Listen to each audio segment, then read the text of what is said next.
Waalaikumsalam warahmatullahi wabarakatuh. Baik, sebelum kita memulai pembelajaran pada pagi hari ini, marilah kita berdoa terlebih dahulu. Dalam kelas, Bismillahirrahmanirrahim. Raditu billahi rabba wa bil islami dina wa bi Muhammadin nabiyya wa rasulah. Rabbi zidni ilma warzuqni fahma. baik, sebelumnya Ibu cek kehadiran dulu ya. Apa ada yang tidak masuk hari ini? Ada Oh, Nadia. Nadia. Izin apa ya, Mbak?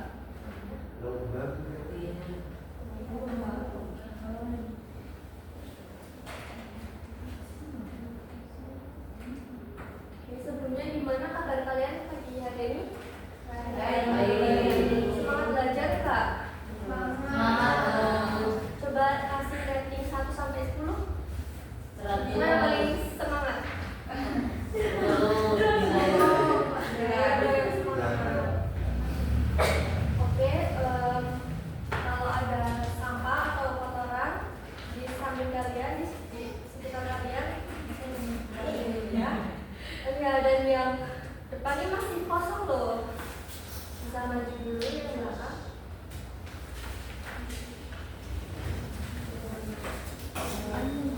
Sebelum mulai pembelajaran ini, Ibu ingin tanya nih, kalian tahu nggak golongan darah kalian itu apa? Tahu. Tahu. Apa aja nih? Yang O ada berapa? Yang B? Banyak. Yang A? AB. Kalian tahu nggak dasar penentuan golongan darah kalian itu apa? Ibu spill ya di depan. Jadi penentuan golongan darah kalian itu karena ada antigen di permukaan eritrosit kalian. Nanti akan kita bahas. Sebenarnya pembelajaran pagi hari ini temanya adalah sistem peredaran darah. Tapi fokusnya adalah mengenal komposisi darah dan penggolongan darah. Selanjutnya ada tujuan pembelajaran, yaitu yang pertama, peserta didik dapat menjelaskan komponen darah yang terdiri dari plasma darah dan sel darah. Dan yang kedua, peserta didik dapat mengidentifikasi golongan darah pada manusia. Nah, apa yang akan kita pelajari hari ini? Tadi ada satu komponen darah, yang kedua ada golongan darah. Yang pertama ada komponen darah. Nah, dilihat dari kepadatannya itu ada dua, yaitu plasma darah dan juga ada sel darah. Nah, sel darah ini nanti terdiri dari sel darah merah, sel darah putih, dan juga keping darah. Nah, darah ini dibagi ke dalam komponennya dengan bagian terberat berada di bawah. Nah, ini yang berada di bawah ini ada sel darah merah, lalu yang kedua ada sel darah putih dan platelet atau keping darah, dan yang di atas ada plasma darah. Nah, darah ini mengalami pemisahan komponen dengan menggunakan teknik atau mesin sentrifugal. Selanjutnya ada, nah darah ini ada 4 komponen utama, yaitu ada sel darah merah, yaitu yang baru terisi oksigen dan juga partikel sisa. Yang kedua ada sel darah putih, yaitu melawan penyakit dan melindungi tubuh dari infeksi. Yang ketiga ada yang tadi, keping darah, berkumpul di lokasi cedera dan membantu proses pembekuan.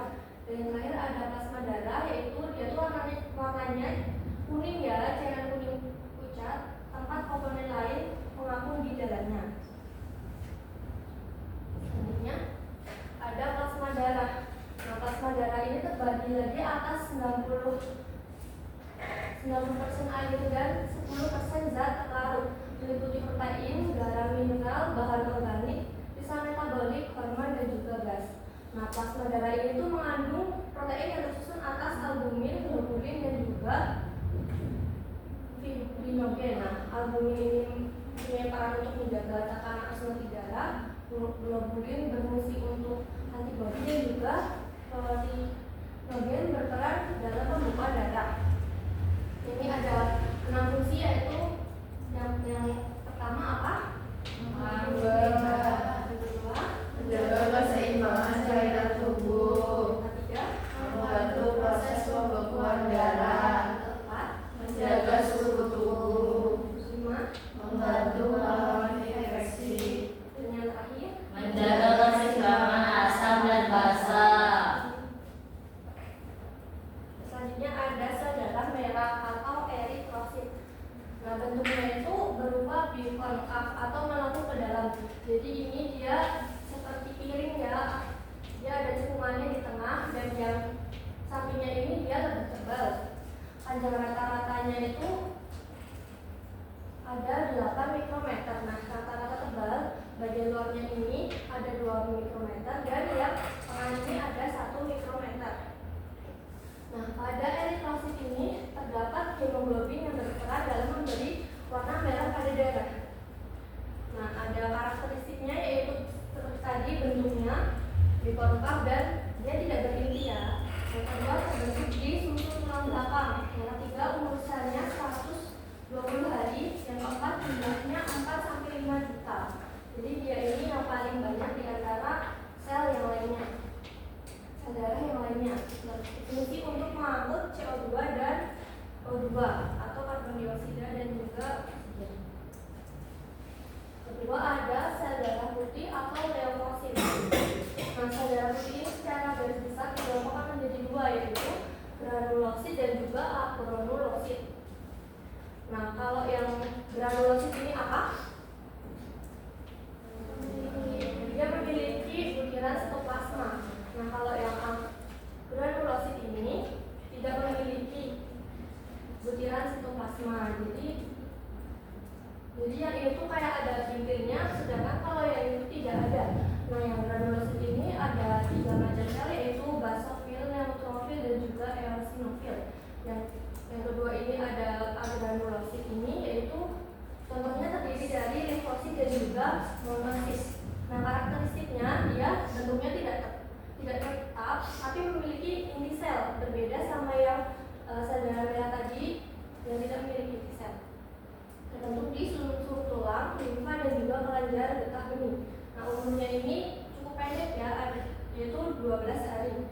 Jumlahnya dia lebih sedikit, yaitu 6.000 sampai 9.000 per milimeter kubik. Berfungsi untuk membunuh kuman dan juga membentuk antibodi. Jadi kalau seumpamanya kalian sakit tuh, nanti sel darah putihnya ini yang akan bekerja untuk melawan patogen. Yang ada keping darah atau trombosit. Nah, dia itu berperan dalam pembekuan darah. Jika ada bagian darah yang mengalami luka pada keadaan normal atau yang tubuhnya sehat ya, dia mampu menghasilkan benang-benang fibrin yang akan menutup luka pada tubuh jika seseorang mengalami luka. Nah, karakteristiknya ini ada bentuknya tidak teratur dan tidak berinti seperti sel darah putih tadi ya, tapi dia tidak berinti.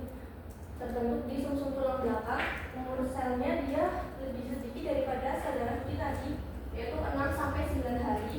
Jumlahnya 200.000 sampai 400.000. Nah, dan itu perannya untuk pembekuan darah. Masuki yang kedua, yaitu golongan darah. Golongan darah itu ada golongan darah apa? Itu ada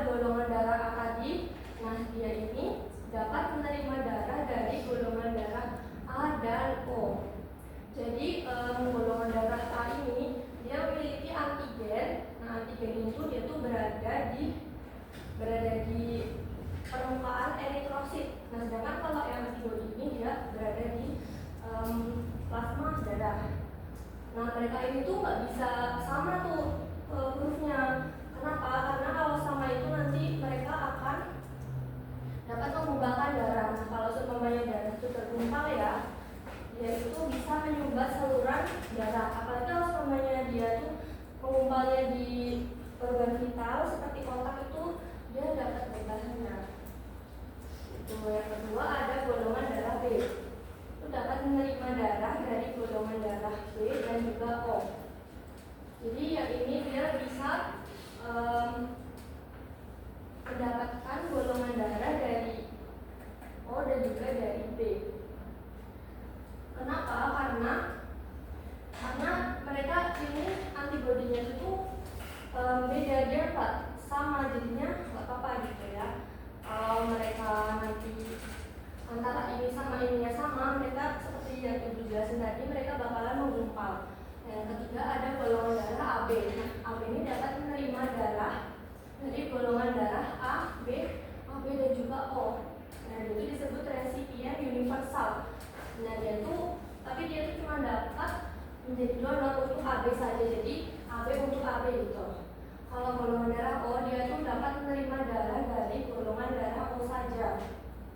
Jadi O itu dia tuh bisa ngasih ke semuanya, tapi cuma dapat menerima dari O saja. Terus dapat menjadi donor untuk A, B, AB dan juga O. Makanya dia disebut dengan donor universal. Selanjutnya ada sistem golongan darah resus. Nah, ada dua, yaitu ada resus positif dan juga resus negatif. Ini simbolnya kayak gini ya. Nah, kalau yang positif ini tuh dia tuh punya antigen resus di permukaan, sedangkan kalau yang negatif tuh tidak punya. Jadi kata musuhnya tuh ada tidak punya dan juga punya.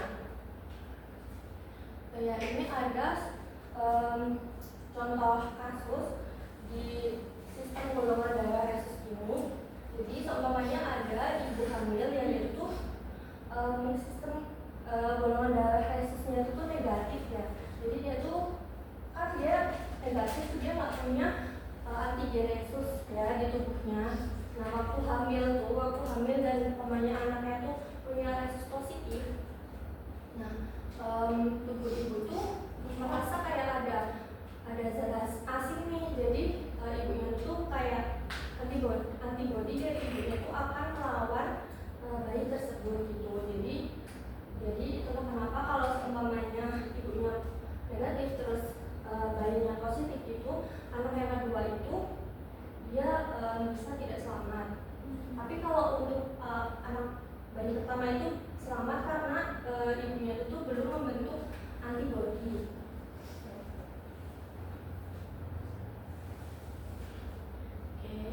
Sebelum masuk ke rangkuman, kalian dengerin ibu nggak? Ya. Jadi dasar penentuan golongan darah tadi apa? Karena apa?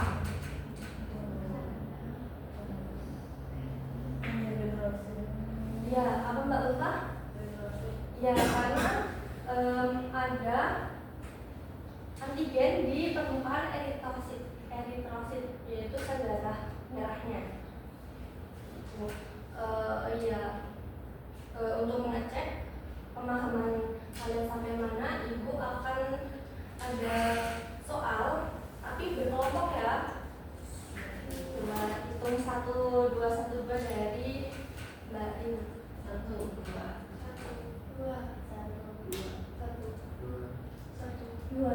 Oke, yang kelompok 1 ada di sini, yang kedua di sebelah kiri.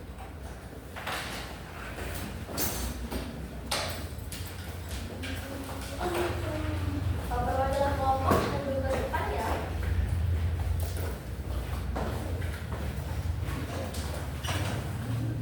Sebelumnya masih dulu. Jadi ini ada 2 macam soal ya. Nah, yang ada tabelnya ini nanti kalian bakalan isinya pakai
kelompok dua dulu.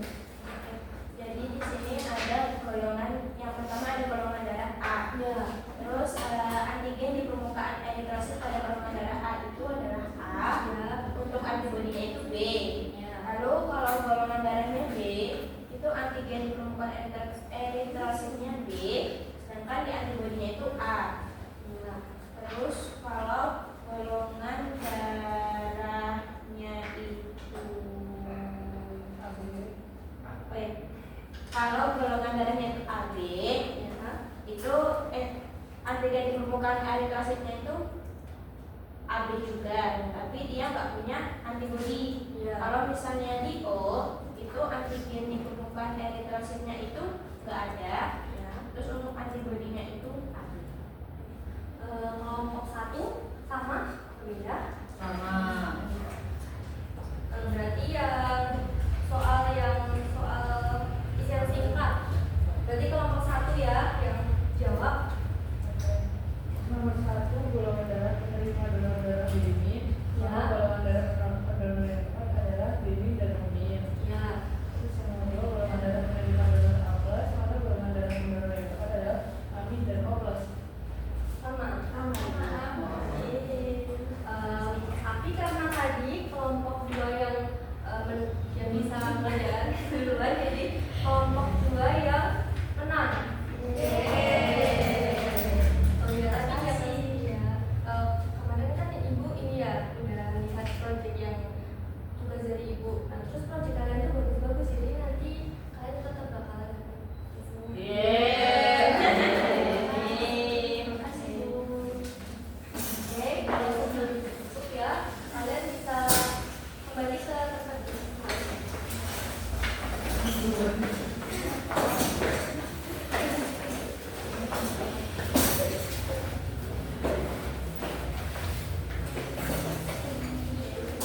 ini ada rangkuman dari pembelajaran pagi hari ini ya, yaitu ada yang pertama itu dari komponen darah dan juga yang kedua ada penggolongan darah.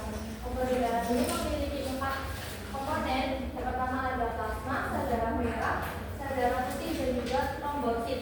Yang kedua ada penggolongan darah, terdapat 2 penggolongan darah yaitu penggolongan darah sistem ABO dan juga penggolongan darah sistem rhesus negatif dan juga rhesus positif. Sebelum ibu tutup, kira-kira ada nggak pertanyaan dari kalian atau ada yang belum paham dari penjelasan ibu? Udah paham ya? Ya. Oke, tapi kalau semuanya kalian ada yang belum paham, kalian bisa tanya ke ibu, bisa lewat Japri, video, bisa lewat grup chat atau bisa ke kantor ibu aja, ke meja ibu ya. Sebelumnya ada pesan dari ibu ya, nggak ada kata terlambat buat belajar, jadi mending kalian mulainya sekarang daripada nanti tapi menyesal. Oke, ibu tutup.